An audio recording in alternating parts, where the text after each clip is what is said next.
The stagecoach robbery went wrong when the bandit recognized his sister among the terrified passengers who begged for mercy.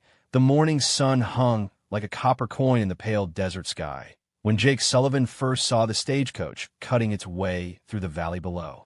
He sat still on his horse, watching the dust trail snake behind the wooden wheels, counting the passengers through the small windows. 3, maybe 4.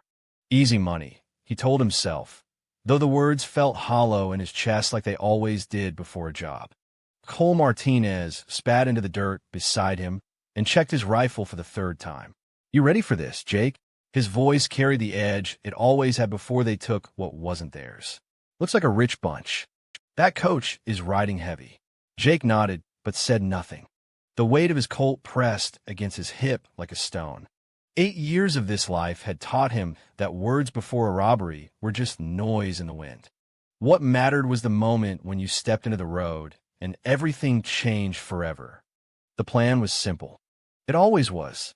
Stop the coach at the narrow pass where the rocks rose high on both sides and there was nowhere to run. Take the money. Take the valuables. Leave the passengers with their lives and a story to tell. Clean and quick, like pulling a splinter from your thumb. But as Jake watched the stagecoach grow larger in the distance, something twisted in his gut. Something that felt like the memory of his mother's voice calling him in for supper when the light went gold across their old farm. He pushed the feeling down deep where it couldn't touch him.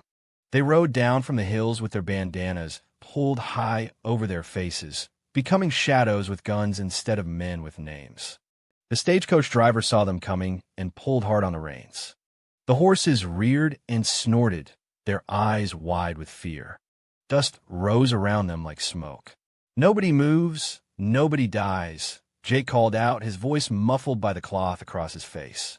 The words came easy after so many years of saying them. "Just hand over what you got, and we'll be on our way."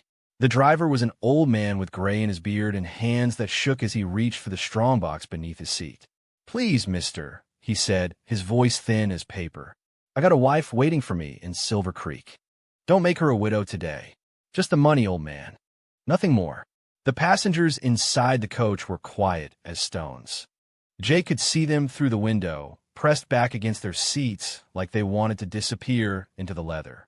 A man in a black suit clutched his hat in his lap. A woman in blue held a small bag tight to her chest. And there, in the corner by the far window, sat another woman with dark hair tucked under a simple bonnet. Something about her made Jake look twice. The way she sat so straight, like she wasn't afraid. The way her hands rested calm in her lap, while everyone else trembled. The way she looked right at him through the glass with eyes that seemed to know him. Cole was getting impatient. He always did when a job took too long. "Hurry it up," he called to the driver. "And you folks inside, empty your pockets. All of it." The man in the black suit fumbled with his wallet. The woman in blue started to cry, soft and quiet like rain on a roof. But the dark-haired woman just kept looking at Jake with those knowing eyes. The driver dropped the strongbox into the dirt with a heavy thud. Coins scattered like stars across the ground. Cole whooped and jumped down from his horse to gather them up. "Look at this, Jake. We're eating good tonight." But Jake couldn't look away from the woman in the corner. Something about her pulled at him like a fishhook in his heart. The way her head tilted just so. The way her lips pressed together when she was thinking. The way Jake... Cole's voice cut through his thoughts. "Get their valuables. Stop staring and do your job." Jake rode closer to the stagecoach window. The woman in blue was sobbing now, holding out her wedding ring with a shaking hand. The man had his wallet open, counting out bills with fingers that fumbled like he'd never held money before. "Please," the woman in blue whispered. "It's all we have. We're traveling to see my sister. She's sick, and just give us what you got," Jake said, but his voice sounded strange in his own ears. Softer than it should have been. He reached through the window for the money and jewelry, his hand steady despite the storm brewing in his chest. That's when the dark-haired woman spoke. "Jake." Her voice hit him like a punch to the gut. Soft and sweet, and carrying 8 years of missing someone. He knew that voice. He'd heard it call his name 1,000 times in dreams that left him waking with tears on his face. His hand froze halfway to the money. The gun in his other hand suddenly felt like it weighed 100 pounds. The bandana across his face felt like it was choking him. "Jake, is that you?" Time stopped like a clock with a broken spring. The desert went quiet except for the sound of his heart hammering against his ribs. Cole was still gathering coins in the dirt, cursing and laughing. The other passengers were still trembling. But all Jake could hear was that voice saying his name like a prayer. He pulled the bandana down from his face with a hand that shook like the old stagecoach drivers. The cloth fell away, and the desert air hit his skin cold and sharp. The woman gasped and pressed her hand to her mouth. "Mary." The word came out broken, like he'd forgotten how to say it right. She was older now, lines around her eyes that hadn't been there before.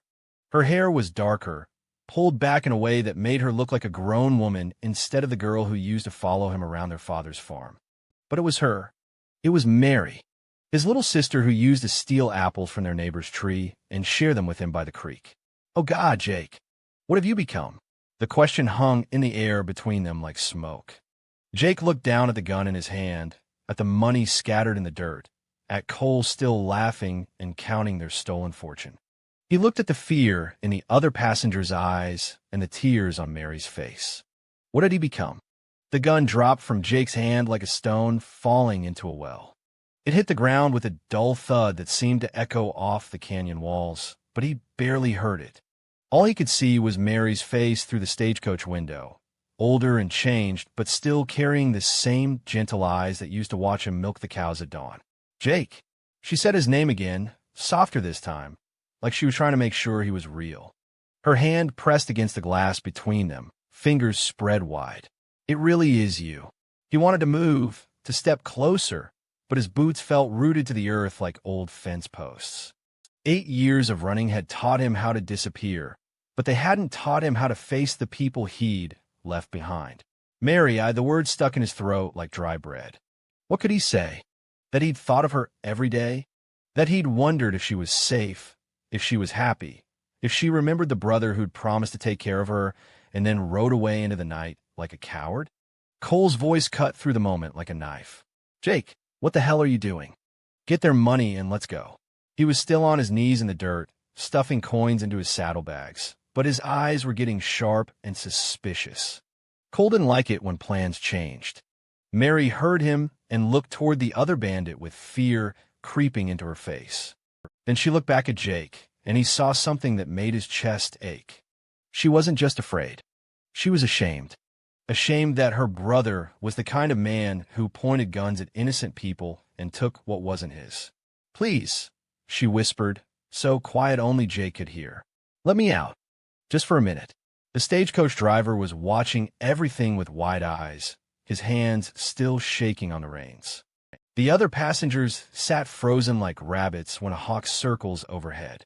The man in the black suit had stopped reaching for his wallet.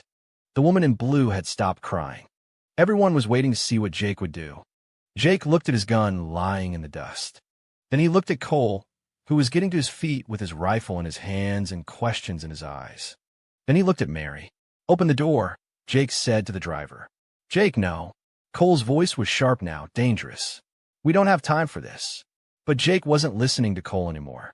He was watching Mary climb down from the stagecoach with careful steps, holding her skirts so they wouldn't catch on the iron step.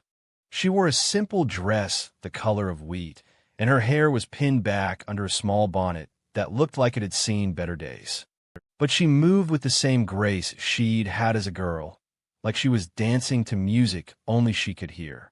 When her feet touched the ground, she stood there for a moment just looking at him. Jake realized he was holding his breath. "You've gotten tall," she said, and there was the ghost of a smile on her lips. "And thin. Do you eat enough?" The question was so much like something their mother would have asked that Jake felt tears prick his eyes. Mary had always been the one who worried about everyone else, who made sure the chickens were fed and the garden was watered and their father remembered to take his medicine. "I eat," he said, though his voice came out rough as sandpaper.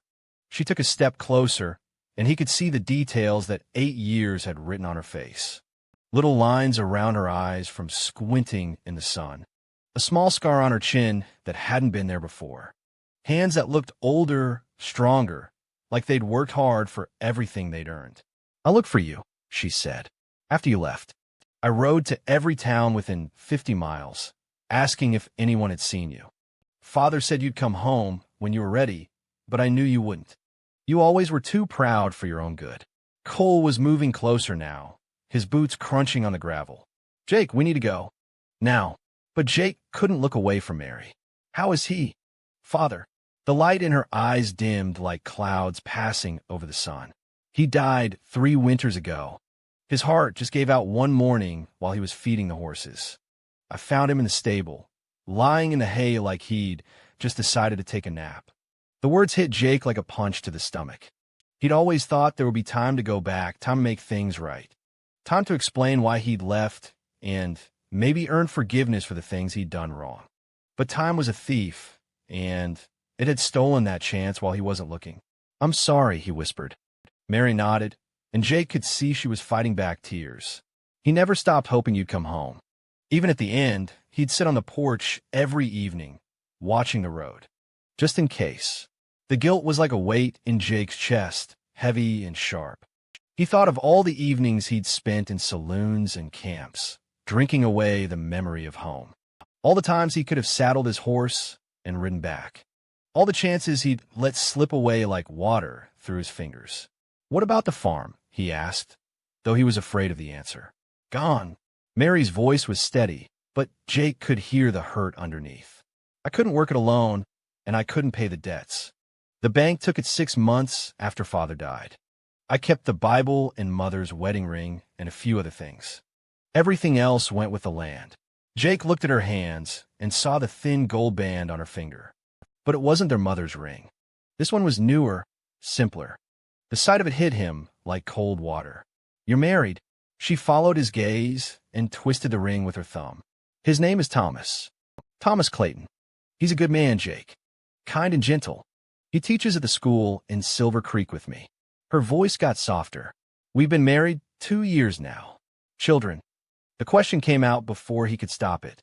Mary shook her head, and there was sadness there that Jake didn't understand. "Not yet, but we keep hoping." Cole was right beside them now, and Jake could feel the anger coming off him like heat from a fire. "Jake, I don't know what this is, but we need to move. There could be law coming, and I'm not getting hanged because you want to chat with some woman." "She's not some woman." Jake's voice was quiet, but there was steel in it. "She's my sister." Cole's eyes went wide, then narrow. Jake could see him thinking, weighing options, trying to figure out how this changed things. Cole was smart, but he was also mean, and Jake knew he wouldn't let sentiment get in the way of profit or survival. Mary looked between them, and Jake saw understanding dawn in her face. She knew what kind of men they were, what kind of life Jake had chosen. The shame burned in his throat like whiskey. "I teach school now," she said, like she was trying to fill the silence with something good. 23 children, ages 6 to 14. They're good kids, mostly hungry to learn. I tell them stories about the world beyond the valley, about cities and oceans they've never seen." She paused. "I tell them that everyone deserves a second chance, no matter what they've done." Her words hung in the desert air like smoke, and Jake knew she wasn't just talking about her students. She was talking about him, about the possibility that people could change, that the past didn't have to define the future. But looking at the fear in the other passengers' faces, at the money scattered in the dirt, at Cole's suspicious eyes, Jake wondered if some people had wandered too far into the darkness to ever find their way back to the light. "Mary," he started to say, but she held up her hand. "I know what you're going to say, that it's too late, that you've done too many bad things that you can't change. But you're wrong, Jake. It's never too late. Not until you're in the ground." She reached into her small traveling bag and pulled out something wrapped in faded cloth. When she unwrapped it, Jake saw their mother's Bible, the leather cover worn smooth by years of handling. The sight of it made his throat tight. "Take it," she said, holding it out to him. "Please." Jake stared at the book like it might burn his fingers. He hadn't touched a Bible in 8 years, hadn't said a prayer since the night he'd left home. He wasn't sure he remembered how. Cole stepped closer, and Jake could feel the threat in his presence like storm clouds gathering. The moment was about to break, one way or another, and Jake knew that whatever choice he made would change everything that came after. Time seemed to slow as he looked at his sister's hopeful face, at the sacred book in her hands, at the life he might have had if he'd made different choices, and Jake realized that some reunions don't heal old wounds. They just remind you how deep they really are.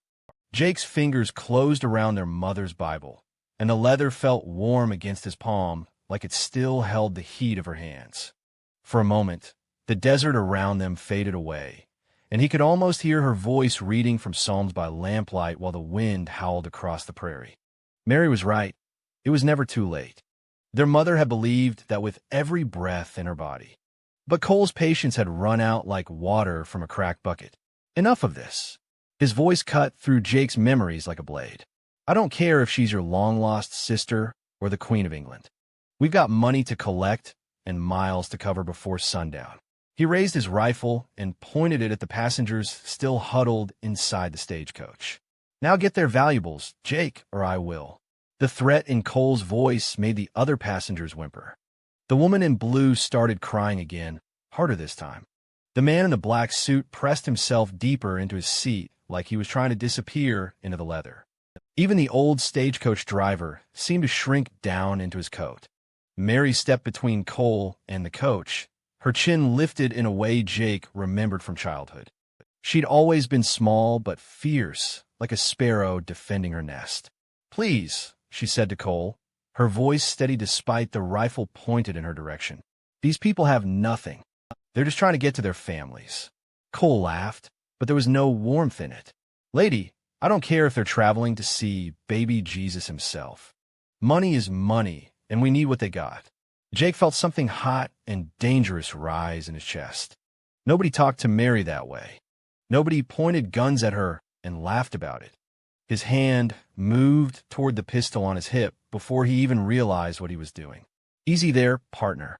Cole's eyes were on Jake now, sharp and calculating. You're not thinking of doing something stupid, are you? The two men stared at each other across the dusty ground, and Jake could feel the moment balanced on a knife's edge. 8 years of riding together had taught them both how to read the other's moves, how to know when talk was about to turn to gunplay. Cole's finger was already on the trigger of his rifle. I'm thinking of a lot of things, Jake said quietly. Mary looked between them, and Jake could see the fear growing in her eyes. Not for herself, but for him. She'd always worried about him getting into fights he couldn't win. When they were kids, she'd patched up his split lips and black eyes, always asking why he couldn't just walk away from trouble. Jake, she whispered, please.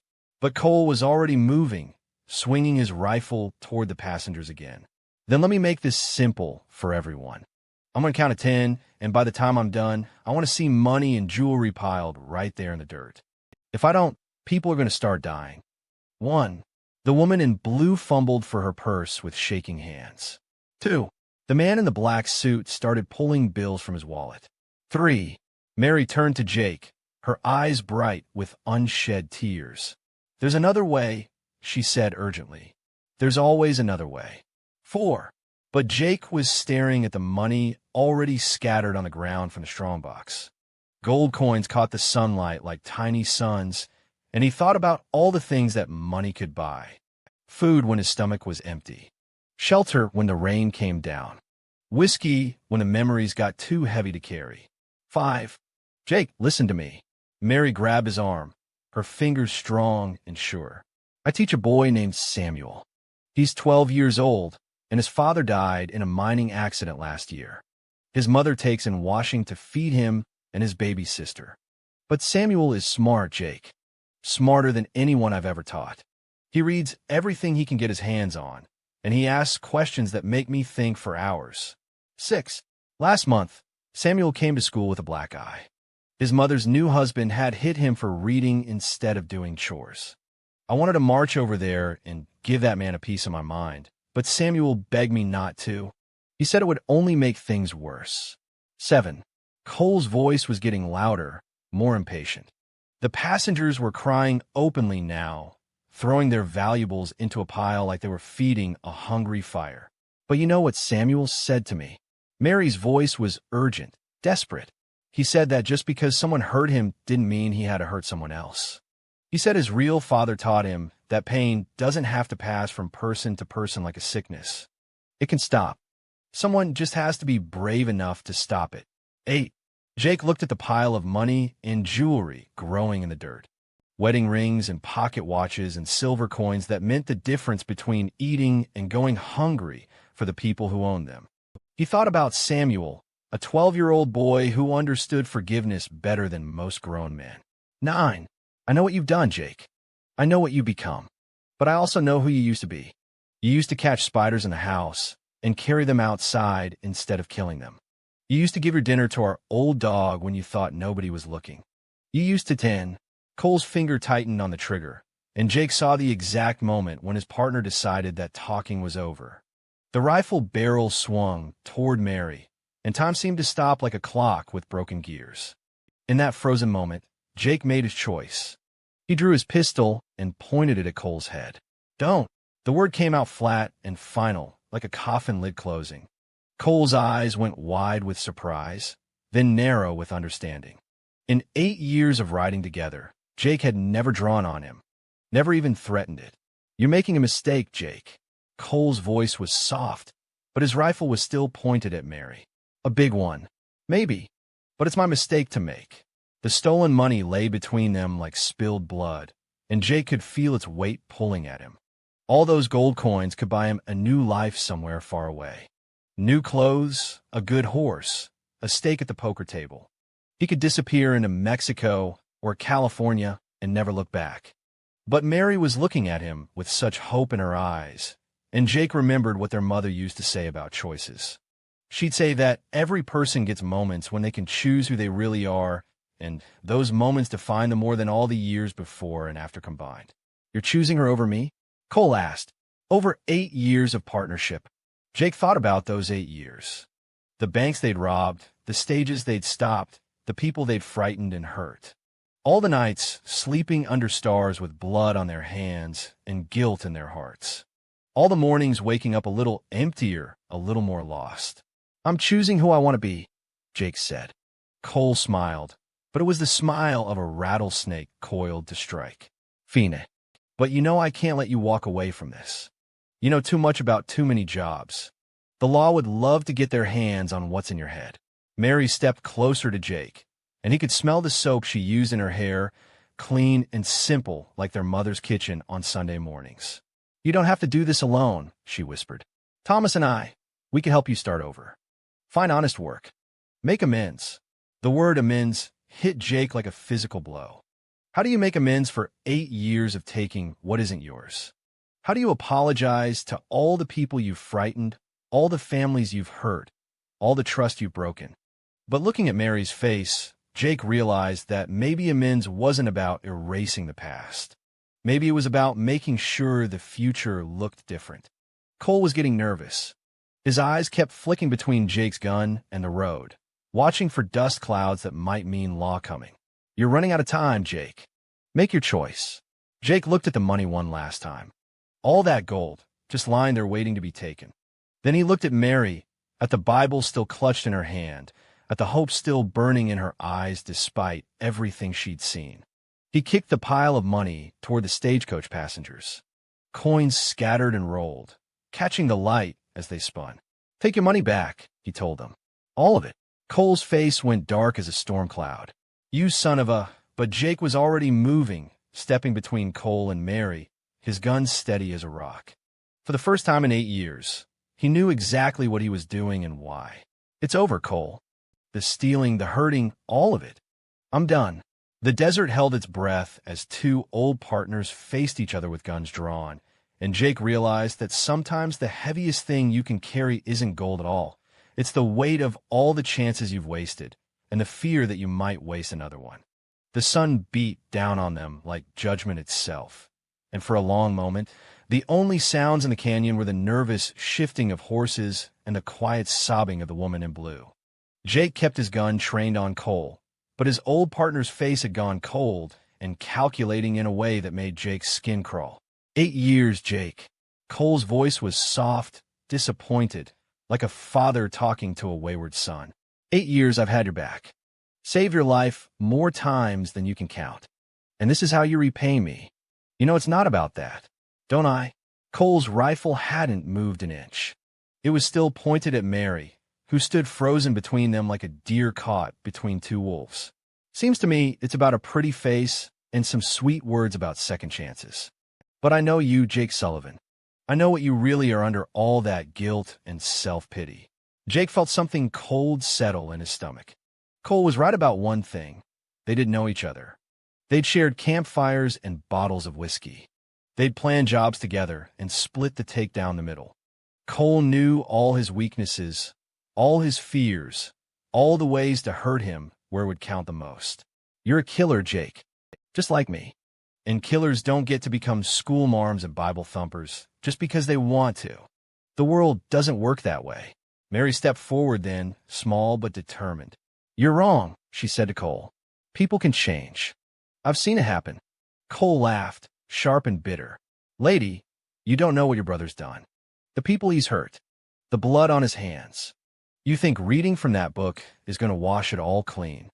I know exactly what he's done. Mary's voice was steady, but Jake could hear the pain underneath. I know about the banks in Colorado. The stagecoach outside Denver where that guard got shot. The family in Kansas who lost everything they had. She looked at Jake, and he saw forgiveness there that he didn't deserve. I know all of it, and I'm still here. Cole's eyes narrowed. Then you're a fool. Maybe. But I'd rather be a fool with hope than a wise man without it. The words hit Cole like a slap. His face twisted with something ugly, and Jake knew the talking was about to end. He'd seen that look before, right before Cole pulled the trigger. Right before someone died. Cole. Jake's voice was quiet but firm. Don't make me do this. Do what? Shoot your partner? Kill the only friend you got in the world. Cole's finger was tightening on the trigger. You don't have it in you, Jake. You never did. That's why you always let me handle the killing. But Cole was wrong about that. Jake had killed before, and the memories of it sat in his chest like stones. A bank guard in Tucson who'd gone for his gun. A sheriff's deputy outside Phoenix who'd gotten too close. He'd told himself it was self-defense, that he'd had no choice, but the truth was simpler and uglier than that. He'd been scared, and scared men do terrible things. The difference was that this time, he wasn't scared for himself. Mary took another step forward, putting herself directly in the line of fire. Please, she said to Cole, whatever Jake has done, whatever you think he owes you, it doesn't have to end this way. Get out of the way, lady. No. The word was simple and final, and Jake felt something break open in his chest. Mary was willing to die for him. His little sister, who used to be afraid of thunderstorms and spiders, was standing up to a man with a rifle because she believed her brother could be saved. That's when Jake made his choice. Not the choice between Cole and Mary, or between his old life and a new one, but the choice between the man he'd been and the man he could become. He pulled the trigger. The shot echoed off the canyon walls like thunder, and Cole's rifle flew from his hands as the bullet shattered his wrist. He screamed and fell to his knees, clutching his arm to his chest. Blood seeped between his fingers, dark and wet in the desert sun. You shot me. Cole's voice was full of shock and disbelief. You actually shot me. I gave you a choice, Jake said. His gun was still pointed at Cole, steady and sure. You didn't take it. Cole struggled to his feet, his face twisted with pain and rage. This isn't over, Jake. You think you can just walk away from what you are? You think playing at being good is going to change anything? Maybe not, but I'm going to find out. Cole staggered to his horse, holding his wounded arm tight against his side. The blood was already soaking through his shirt, and Jake knew he needed to get to a doctor soon. But Cole was tough and mean and too stubborn to die from a busted wrist. You'll regret this, Cole said as he pulled himself into the saddle with his good hand. When the law comes looking, when the past catches up with you, when you realize that good people don't want nothing to do with a killer, you'll regret it. Maybe he would. Maybe Cole was right about everything. Maybe some people were too far gone to ever find their way back to the light. But as Jake looked at Mary's proud face and the grateful tears of the passengers they'd terrorized, he thought that maybe regret was a price worth paying. Cole rode away without looking back, disappearing into the heat shimmer that danced over the desert floor like ghosts. His curses followed him on the wind, getting fainter and fainter until they were swallowed by the vast silence of the wasteland. When he was gone, Jake holstered his gun and turned to face the people he'd wronged. The stagecoach driver was staring at him with something like wonder in his old eyes. The passengers were climbing out of the coach, picking up their scattered belongings, whispering among themselves about what they'd just witnessed. "I'm sorry," Jake said to all of them. The words felt small and inadequate, but they were all he had. "I'm sorry for what we did. For what I did." The woman in blue looked at him for a long moment, then nodded. "Thank you," she said quietly, "for stopping him, for choosing what was right." The man in the black suit was counting his money, making sure it was all there. When he finished, he looked up at Jake. "What will you do now?" It was a good question. Jake had no money, no horse, no plan. His partner was gone, his old life was over, and the law would be looking for him soon enough. He was alone in the desert with nothing but the clothes on his back and his sister who still believed in him. "I don't know," Jake said honestly. Mary stepped up beside him and slipped her arm through his. "I do," she said. "You're going to come with us to Silver Creek. Thomas and I will help you get started. Find you work, a place to stay. It won't be easy, and it won't happen overnight, but it's a beginning." Jake looked down at her, this woman who had been his little sister and was now stronger and wiser than he'd ever been. "Why?" he asked. "After everything I've done, why would you help me?" Mary smiled, and Jake saw their mother's face in hers. "Because that's what family does. We don't give up on each other, no matter how lost we get." The stagecoach driver cleared his throat. "If we're going to make Silver Creek before dark, we need to get moving. These horses don't like standing still in this heat."